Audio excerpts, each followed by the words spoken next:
Welcome to Awkward Conversations. I am your host, Ben Powell, and you're the other host. Yes, the other host, James. And we have a special guest again tonight. Who's our special guest, I James? remember his name. It is James. Welcome to thank the you, podcast. James. Thank you, guys. Big Great honor to have be you. here. I love the podcast. Big honor. Oh, thanks. They haven't even come out yet. You'll never disappoint with your one-liners. Well, James, thanks for joining us. We're excited to have you here. Yeah. There's so much I want to unpack. I want to talk about, your story and your connection with James, talk about what you do. I also want to talk about what's under your arm there. Is that a pillow with 2 cherries on it? I think everybody else throws it behind the thing. Yeah. Yeah, my wife said cherries were in this year, so that's why we picked that up. So, There you go. Yeah, I Pretty don't know if comfy. that's true, but it looks great there. I guess. So before we jump in, for people that don't know you, what is your current occupation? Sure. I'm a pastor at the Orchard Church. Did you grow up wanting to be a pastor? If you would have come up to me about 8 years ago and asked me if I was going to be a pastor, I probably would have laughed in your face. So no, it was a strange journey to get here. Well, let's just start out of the gates. I mean, how do you know James? How has James impacted your life? Like, tell me that story. Yeah, James has had a huge impact on my life. I mean, we used to be on staff together and did ministry for a number of years, but he's known my family longer than that. Church plants in Ohio and goes way back. So James, do you know all this? Do you remember all this? Mhm. Yeah, I see you nodding. I'm sorry. I'm I got nodding. it. Yeah. So you know, okay. His sister is married to my best friend. Get Not out. you. I was Adam. going to say I'm not married. Okay. That's awkward. Sorry, awkward Anyway, conversation. Yeah. Anyway, go ahead. So, yeah, he knows the story. This is exciting. Yeah. And what's funny, though, is I've actually come to know you a whole lot better, I feel like, on this side of your aneurysm than I knew you beforehand, because although we worked together, you also had another job. And so, I was working your 2 jobs at the time. Yeah, and you were being pulled in different directions. You were doing a million things, and you were rallying everybody all the time. You had such a gift for that. So our conversations would kind of be like, if you've ever seen the TV show The West Wing, where they're like, for some reason, everyone's sprinting down the hallways like very quickly to the next thing, and they just kind of be like talking to each other the whole time. Yep, that was us. Yeah, and you'd be like, "Here's a million of my thoughts." So I'm like, "Okay, that's awesome." You know what he reminded me of that? What it reminds me of to think of him in that phase, was it Alice in Wonderland that had the rabbit that would run around with the clock? Yeah, Like, gotta be on time. Yeah. And I get that because I have that energy too. James and I have that in common for sure. But that has probably been the one thing I've noticed that has slowed down since the aneurysm. Mm-hmm. Like, yeah, I'm able to have like deep, meaningful conversations anywhere with James. Used to, I could only have those when he was on my porch. yeah, It was like when everything stopped and you On the weren't. back porch by the pool. Yeah. Yeah. Yep. That's where we always had our like deep Our good conversations. conversations, yeah. Yes, where we had the tree conversation. Yeah. Yeah. Yeah. Yeah. Forgot I don't know. That's probably not the best sound effect Yeah. for that. Was I'm making this. Yeah. yeah. Anyway. That's my experience too. I mean, like, what's crazy is being able to spend time with you more recently and getting to know you better. I've found, like deep and meaningful conversations. Like, I didn't know that side of you beforehand, and it's been a real joy to get to know that side of you. Like, Thank you. There's a lot of Yeah. depth there. Well, and he does well with kids. But I noticed, like, at church, he was, again, so focused on being with the youth, because he's trying to be a minister to these kids who've, like, shared things with him that he obviously is trying to, like, protect and nurture. And but I've noticed, like, when we're together and your girls are around, he'll start busting out, what's the Frozen? Let it go. Let it go. I almost said let it snow. Yeah, because you see the wrong. Let Yeah, snow. but Yeah. like I've noticed moments like that we used to not have. I mean, one of my favorite videos that we watch pretty often is a night that you were holding Lucy, my littlest, in your lap, and both of you guys karaoke, Aladdin, a whole new world, Oh, a whole new world. Yeah. Oh, dude. Frozen, Let It Go. I mean, you knew every word. I was blown away. I was But swinging for the fences that night. So you've seen him in that light. Where were you when like the aneurysm happened? How did you find out? Let's talk about that. So, like, they talk about going through the stages of grief, and I don't know if people are very familiar with that, but the first stage is denial, right? I remember Saturday evening late, church service next morning. Usually everything's already planned out, and we start getting texts in. First of all, there was some confusion about, which James had gone down. And so that people were reaching out to Taylor, asking if I was okay. We were all really confused. And then the text started coming in about, James going to the hospital, and it was a miracle he even got there. And we're just trying to piece together this stuff. And I just remember like deep denial, like, no, this isn't happening. Like, this is some kind of joke or something, I just had no idea. Yeah, because how are you 43 now? I think you don't remember, right? I know that face. I was born in 82, and what year is it now? 2025. Okay, so you're 43. 40, so you were like just over 40. So that's close to your age now. Yeah. Yeah. So I mean, I think we all had that. James who had an aneurysm. Yeah. And yeah. So I think that's kind of what you were alluding to is like, is this really happening? Yeah. Felt like a little bit like stepping on an anthill. Everyone just kind of scattered in where they were in their experience to it, just the different connection that they had to James and how it affected them. And it was just really difficult to understand where everybody was at in that process, much less like you guys personally. And I just remember we didn't know what to do. And so that Wednesday night, we were like, we don't know what to do, but at least we can pray. When do you think it hit the group that, hey, this is not like we're going to have a solution in 2 days, and could go on for many months, and we're going to figure this out? Yeah, I don't know. I mean, it's really hard to pinpoint. Probably the process everybody went through was probably different. I know that over the course of the next 2 weeks, it really started to sink in. Hey, James didn't come back. When is James coming back? What's the process for that? And then getting updates from Maylee as she started, later in the process doing Caring Bridge. It all became more and more real almost with every update. What were your recollections coming back, I guess, into ministry? I'll even ask Maylee every once in a while, hey, didn't I used to work here? I remind myself, like, oh, you had a brain aneurysm, but I have zero memory of any of it. I have a photo book beside my chair at home that every once in a while I'll flip through, and I'll sit there and just be praying as I flip through it. But I have no memory. The last time you preached at the Orchard on a Sunday morning in the worship room, Psalm 32, just the forgiveness of God, man. You had those 4 different illustrations. I remember the Xerox paper. Being wiped, the slate wiped clean. You talked about the sunglasses going missing.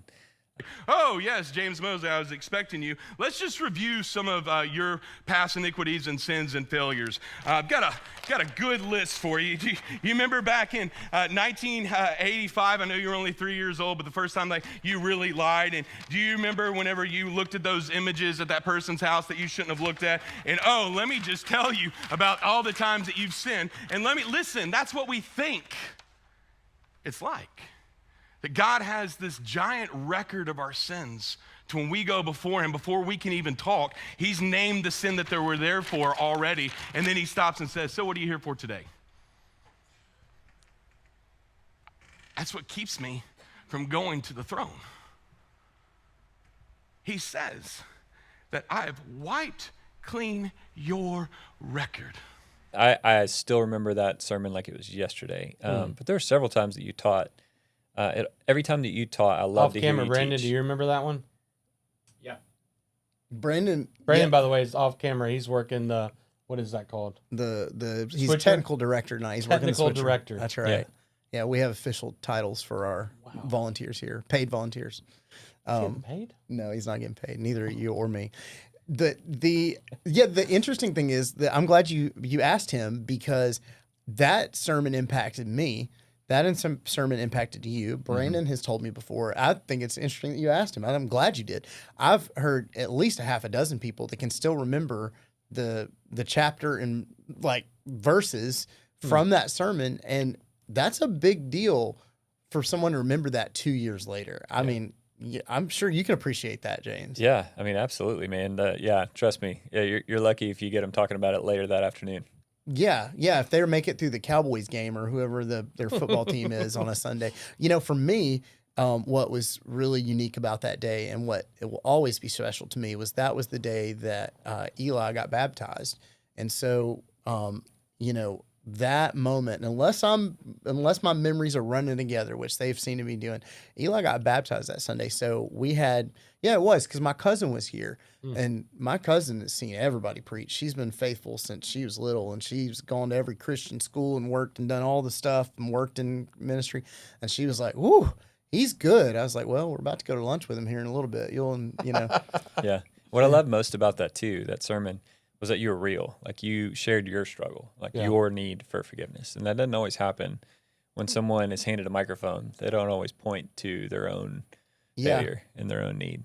Yeah, it's what's the old expression about like you point one finger at someone and 4 are pointing back and at you. 4 point. Yeah, I thought it was 2, maybe it's 4. Yeah, Could be 3. Yeah, I mean, what if you only? We won't go. We down won't that go road. there.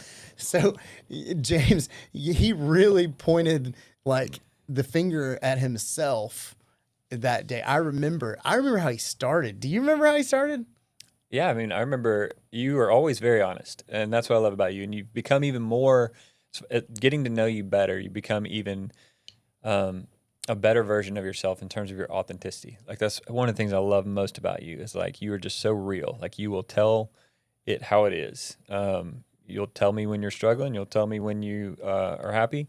And you're just a great model and example for being real. But that's exactly how you started. You're like, I'm nervous, Yeah.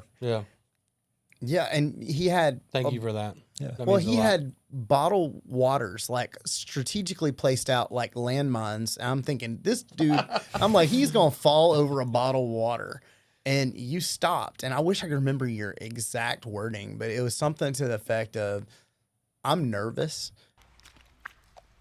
There's some fun facts you can know about me as you turn there. I struggle with anxiety on a very high level, and I constantly drink water. It's kind of like my safety blanket up here. It was my hat, but my wife said I couldn't use that. So we're going to be holding this water bottle very, very closely, and we got a backup one just in case. And so I think in that moment, I remember the room went quiet. Like you can tell when people are zoned in. I got to ask this. Can you tell when you look around and you're like, man, maybe I should listen to the Lord for another 10 minutes? When I was supposed do you ever have those moments where you're up there like, am I hitting home?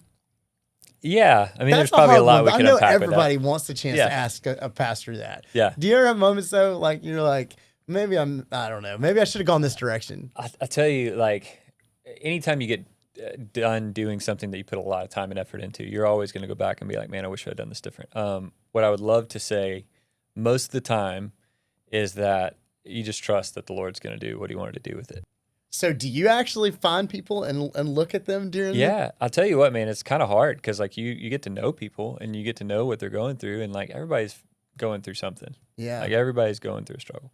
That's a And true so statement. like, yeah, once you start to like really know people, it's hard. It's hard to stand up there and knowing the situations that you're speaking into. That's a whole nother difficulty. We ought to like mess with him and sit in different spots in the room because he wouldn't know what to think if we're not sitting together. So now That's true. we now have some I don't ammo. want to sit with someone else. I'd rather sit with you. I would pay to watch you grab someone else's hand during services thinking it was mine Oh, and gosh. squeeze.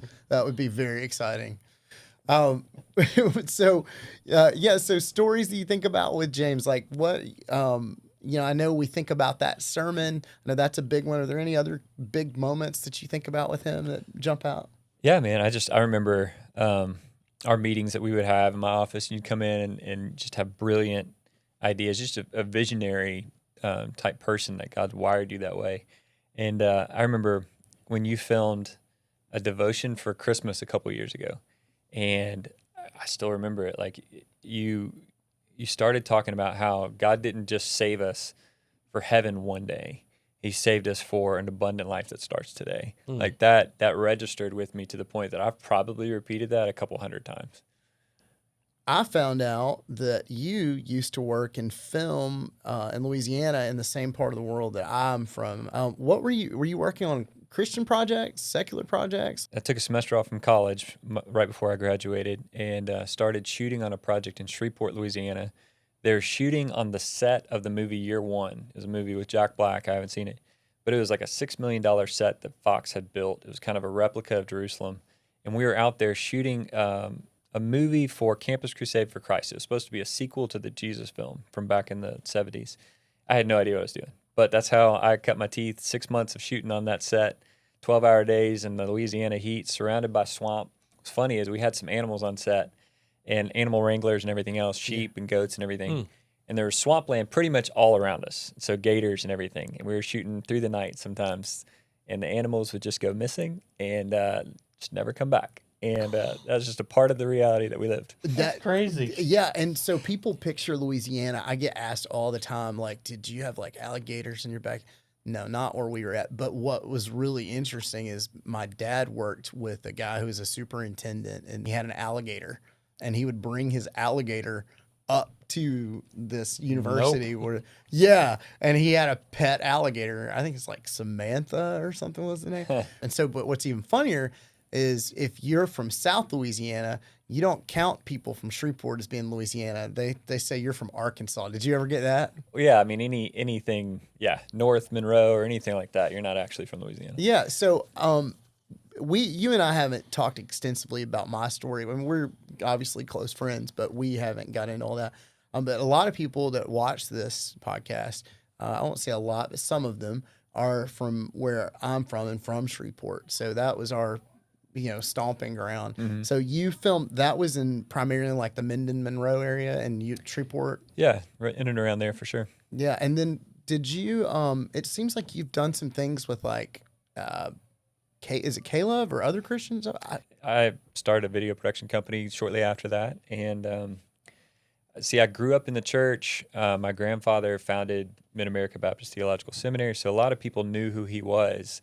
And I was kind of, maybe very accustomed to putting on the Christian costume and doing everything I could to kind of hide the zipper. Yeah. And I was interested, man. I was drawn to like people who had real faith. I didn't know why. And I was just gravitated towards it. And so I ended up working with Caleb and a bunch of Christian artists along the way, doing that Christian movie. And God kind of used all of that to show me I didn't have the real thing eventually. Put on your producer hat for a minute. You're executive producer. I've seen your Doritos commercial, by the way, with like thousands of views that ended up in a Super Bowl. But if you were, let's say you were writing the story of James' life. Yeah. Well, first off, who would be James?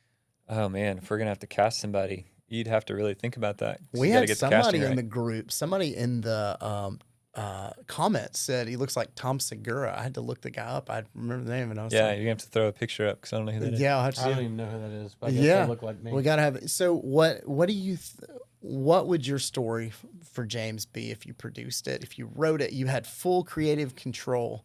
How would you tell that story?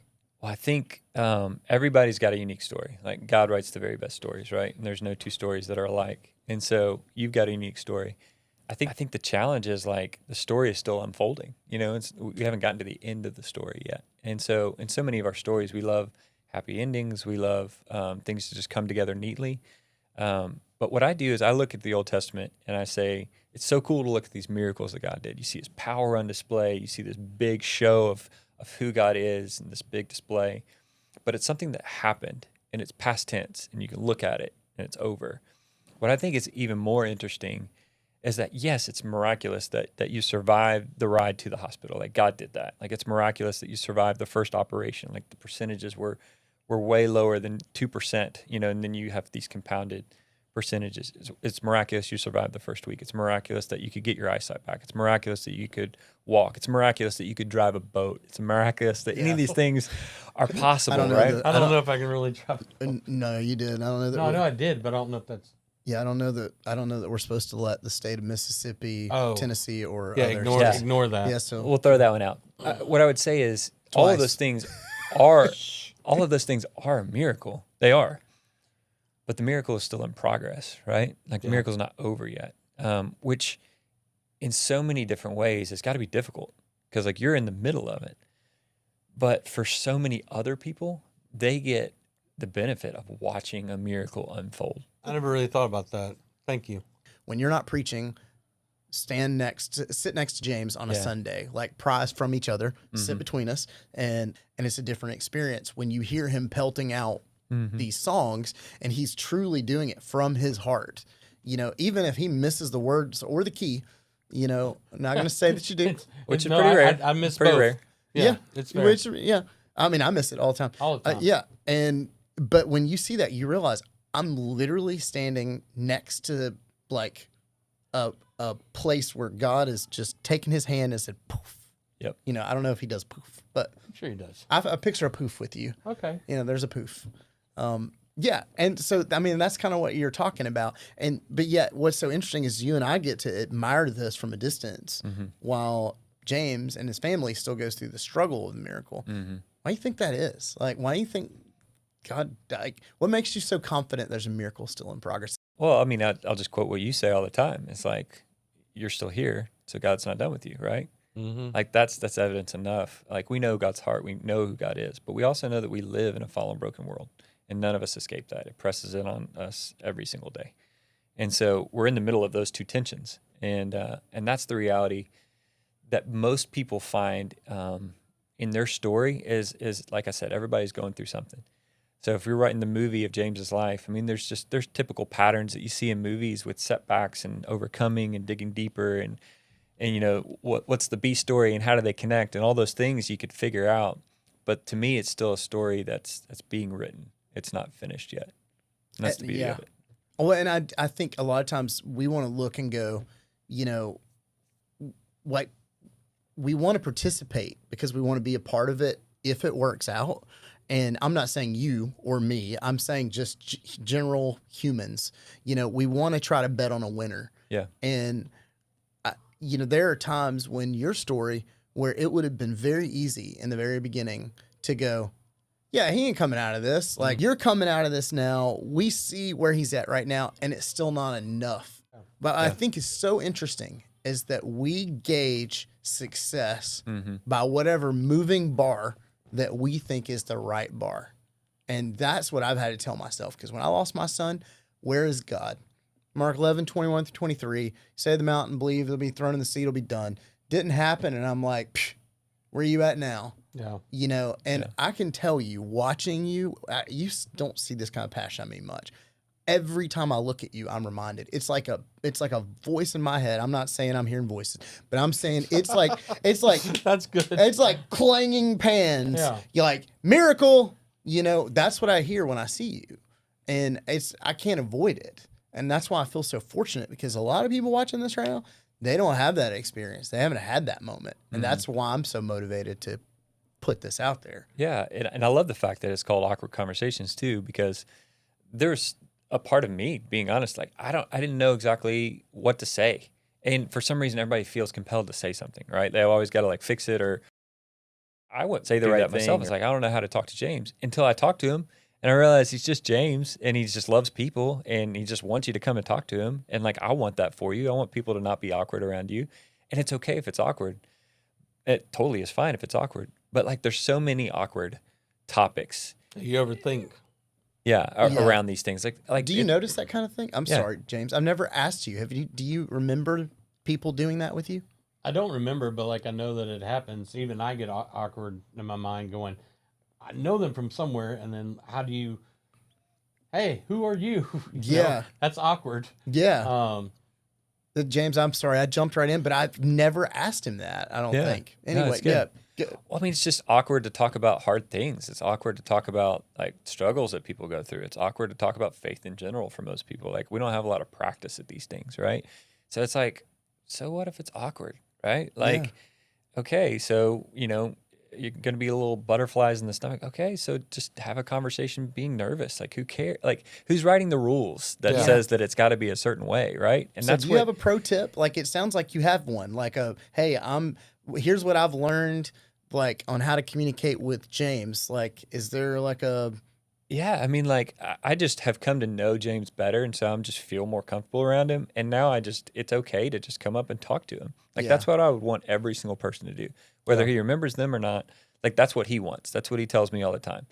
And, like, that's just the pro tip is just do it. Like, who cares I if it's agree. weird? Who cares if it's hard? Who cares if it's whatever? Just do it. You can like say something really stupid and he forgets. So you get like the ultimate You amount get of the ultimate like free do-overs. pass, do-overs. Yeah, you get do-overs. Yeah. And I can't tell you how many times I've tried to joke on him and he doesn't laugh. And so I'm like, I'm going to try it one more time and he still doesn't laugh the second That's time. because you're not funny, man. Yeah, I know. And then I'm like, yeah, that one's not going to hit. And so I get to try him on him. And then he'll tell me sometimes, dude, you're like the funniest guy I know. And I'm like, no, you don't laugh at my jokes like 1/10 of the time.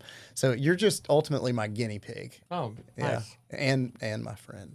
You know, of Oh, course. thank you. Well, you guys have an amazing relationship, and I really do love the heart behind this podcast. I feel like you don't talk about it enough because you won't talk about yourself, but like really, truly trying to create something to help James with his memory, to help him be able to remember, you know, and have these memories to draw back from of what Maylee said, or hopefully what Riley is going to say, you know, and her trip coming up. Yeah. But to have these where he can go back and look at them and just different conversations that you guys have had so that we can try different things to help your memory and help you along the way. Like, that's what true friendship is. Love you, dude. Love you, buddy. Thank you, James. It's just like you said, he's my friend. And I have the benefit of loving someone who helped return me back to Christ. And now I get to be here and watch him be a miracle. It's very selfish from me. Mm-hmm. It is very selfish. I get to a front row seat to watching God cook, you know, like as my son says, he's going to kill me for that one. But yeah, but Oh my yeah, gosh. I mean, I get to see it. So it's very selfish of me. I think one of the biggest blessings too, man, like that you have been to me in this new season that you're in, is you have reminded me how important it is to be real, like how important it is to be authentic. When you begin to isolate, when you begin to kind of shut those things off, is that naturally you move towards addictive behavior. You move towards addiction. And I know most people wouldn't think that they're addicts, but what I found recently is that the opposite of addiction is not sobriety. The opposite of addiction is actually vulnerability. I'm going to have to like check that one out of the library, bring it back to you and have you dig into it. So give me the surface level again. So the opposite of addiction. Yeah, it's not sobriety. It's vulnerability. It's vulnerability. It's being truly honest and finding community. And I would say that's exactly what James has reminded me of, is like, there's nothing more important. Because when you put on the mask and when you hide and when you isolate, like none of that brings freedom. None of that brings life, right? Even in the middle of the struggle, as difficult as it is, it's so natural to move into isolation. But I'm telling you, like, none of that actually brings what we're looking for, right? Yeah. It's stepping into the light, and you've just done an amazing job of showing me how important that is. Thank you. That means a lot. Well, I have thoroughly enjoyed having James on. Love what you're doing here. Well, thank you. I know there's something I'm probably forgetting. You're probably forgetting that you need to like and subscribe. It's probably My what you're God. forgetting. That's it. Like and That's it. subscribe. Okay. And then for James in the comments, what do you I know he loves reading the comments. For somebody that's made it this far along, what would you say they Well, leave for? we talked about the movie of James's life, right? We had a couple movie references in there for this one. We could probably talk movies a whole lot more. Why don't you go ahead and put a recommendation in the comments for a movie for James to watch? Yeah. Or who could play the role of James? There, even better. I like Even it. better. Who's going to play that lead role? Well, I know you watch the podcast, so you know I do a plug for the Orchard. Did one of you guys want it? Man, yeah, if you're looking for a church home and you just want a place to connect, a place with real people who have mess and struggle. And I feel like these days we talk about doing life together. What that really means is like, send me a Google Calendar and invite, and when you accept it, then we'll actually hang out. What I've found is at the Orchard, it's not just a friendly place, it's a place you can make friends, and they'll actually stop by your house. And they'll stop by your house when the dishes are dirty and need to be cleaning, and when the laundry's on the floor, and when the baby's crying, and that's what real community looks like. So if you're looking for a church home that has that, we've got it, man. Come to the Orchard. We'd love to have you. I think you said it really well. In good times and bad times, like just in our group, which was started with 4 people, very quickly that small group exploded to 60 people, and you know even pastors. have a longing to have relationships. That's one thing I do like. You can, at the Orchard, you're not going to get lost, even though there's a lot of people. You're not going to get lost in the numbers. Like, it's a very big, small church. It's a very big, small church. Yeah, and any of us will come up and give you a hug and introduce you to people. So we thank you guys for watching the podcast. James, anything you want to say before we get out of here? Real quick, number one, thank you to you and your family for loving Riley so much. It means so much to me and my wife. And two, thank you for the time you take to prepare for your messages. Like, man, when you're up there, you're on fire, and you can tell that it's just overflowing. And that means so much to me and my wife and the other ones listening. I appreciate that, man. Thank you. And I mean that. Love you, brother. Love you. This is exactly why we do this. Like, none of this stuff is scripted. Like, I love to get to see, James just coming alive. You And just wrote it down on a piece of paper and told me to say it. People absolutely believe that. Anyway, But other than that, it's not scripted. Thank you for. No, he wrote P on there. I think he's got to go to the bathroom. I told him I had to pee. Yeah. So with that note, Now everybody knows I have to pee. You're welcome. Awkward conversation. Thank you for joining Awkward Conversations. We'll see you on the next episode, and we're out of here. Love you guys.